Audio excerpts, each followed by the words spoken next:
दोस्तों से प्यार किया बचपन से बहुत। दौर भले ही लता और आशा का था, लेकिन अकेले ही एक मर्दाना सी आवाज उनके बीच अपनी जगह बनाती जा रही थी। वे गायिका जिसने हिंदी सिनेमा में पहली बार पॉप गायन शुरू किया था, जिसकी मोटी आवाज का छोटा सा दीपक उस दौर की पतली सी आवाज से अकेले ही लोहा लिया करता था, जिसने रंबा हो गाकर 80 के दशक में लोगों को खुलकर झूमना सिखाया, जिसकी आवाज सुनकर प्यार करने वाले शान से जीने भी लगे और मरने लगे। नाम था उषा उत्थप।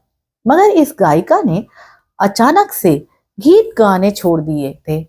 कभी पता लगा आपको उनके जीवन में ऐसी दर्दनाक घटना हो गई जिसके बाद उन्होंने गाना ही छोड़ दिया? चलिए हम आपको आज उषा उत्थप के सिंगर बनने से लेकर उस सच से रूबरू कराते हैं जिसने उनकी दुनिया ही पलट डाली। हमारे देश में इतना हुनर है कि वे अक्सर पहचान ही नहीं हासिल कर पाता।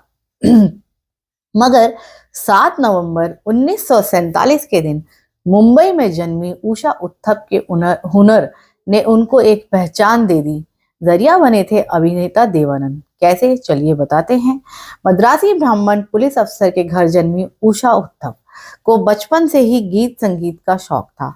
आपको हैरानी होगी ये जानकर कि संगीत सीखने में उनका उस्ताद रेडियो बना। उन्होंने कभी गायकी की कोई ट्रेनिंग नहीं ली, बस रेडियो में सुन सुनकर सीखा। उस दौर में लता जी और आशा जैसी आवाजें चला करती थी। ऐसे में उनको फिल्मों में कौन ब्रेक देता। उन्होंने नाइट क्लब में भी गाना शुरू कर दिया। फिर उन्हें बड़े बड़े नाइट क्लब्स में से बुलावा आने लगा। ओबराय होटल में गाने का कॉन्ट्रैक्ट मिल गया। मगर किस्मत तो नाइट क्लब से निकलने की तैयारी में थी ना। 1969 की बात है। साड़ी पहनकर नाइट क्लब में गाने वाली एक लड़की चर्चा का विषय बन गई। आवाज भी इतनी दमदार कि धमक मुंबई में देवानंद तक पहुंच गई। वे अपनी एक फिल्म के लिए कुछ अलग सी आवाज की तलाश में थे। एक दिन आर.डी. बर्मन को लेकर पहुंच गए दिल्ली, सिर्फ उषा को सुनने। आवाज सुनी तो इतनी पसंद आ गई कि उनके पास उन्होंने ये कहा कि हम एक फिल्म बना रहे हैं। और 1971 में आई फिल्म हरे रामा हरे कृष्णा में उनको दम मारो दम गाना आशा भोसले के साथ मिला।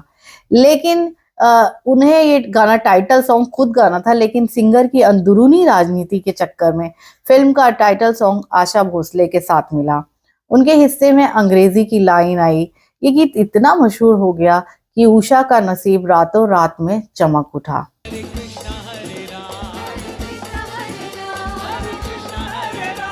आवाज हिट होने लगी। उनके चाहने वालों ने उन्हें बुलंदी पर बैठा दिया। मगर 80 के दशक में एक फिल्म आई शान के 2 गीतों ने उषा को गायकी के शिखर पर बैठा दिया। इसी बीच उषा को साथ मिल गया दूसरे पॉप किंग बप्पी लहरी का। फिर तो दोनों की जुगलबंदी पॉप दुनिया में ऐसा तूफान ले आई कि बड़े बड़े उनकी आंधी में उड़ने लग गए। जैसे जैसे उनकी उम्र बढ़ती गई, आवाज और दमदार होती गई। खूब शो करती थी, मैं लगातार गाती जा रही थी।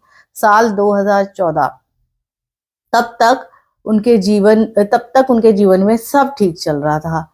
साल 2014 में एक दर्दनाक घटना हुई जिसने उनकी सिंगिंग को ही रोक दिया। आइए वो सच आपको बताते हैं। वर्ष 2015 की बात है। उनके जीवन में सब कुछ अच्छा चल रहा था। अचानक एक दिन जवान बेटे की तबीयत बिगड़ने लगी। कुछ समझ ही नहीं आया।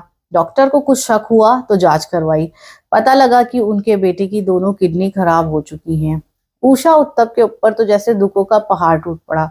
अचानक अपने जवान बेटे की ऐसी हालत देखकर वह अगले दिन कोलकाता में एक प्रोग्राम के दौरान बेहोश हो गई। वे इतनी शोक में डूब गई कि उन्होंने गायकी छोड़ने का फैसला किया। इधर बेटे की तबीयत और भी खराब होती जा रही थी। ज्यादा टेस्ट हुए तो पता लगा कि जान बचाने का केवल एक ही तरीका था, डायलिसिस। बस डायलिसिस होने लगा। डॉक्टर ने बताया कि किडनी ट्रांसप्लांट कराकर हालत को सुधारा जा सकता है। उम्मीद की किरण जगी, लेकिन किस्मत वहां भी धोखा दे गई। बदकिस्मती से ट्रांसप्लांट फेल हो गया। इस खबर को सुनकर उषा का दिल फिर से टूट गया। मगर किस्मत से कोई नहीं लड़ सकता। उषा आज भी अपने बेटे के साथ कोलकाता में रहती हैं। वे उसकी देखभाल करती हैं। बेटे का आज भी रोज डायलिसिस करना पड़ता है। पूरी यूनिट घर पर ही लगी हुई है। एक जिंदा दिल गायिका को हाल ही में पद्म भूषण पुरस्कार से भी नवाजा गया है।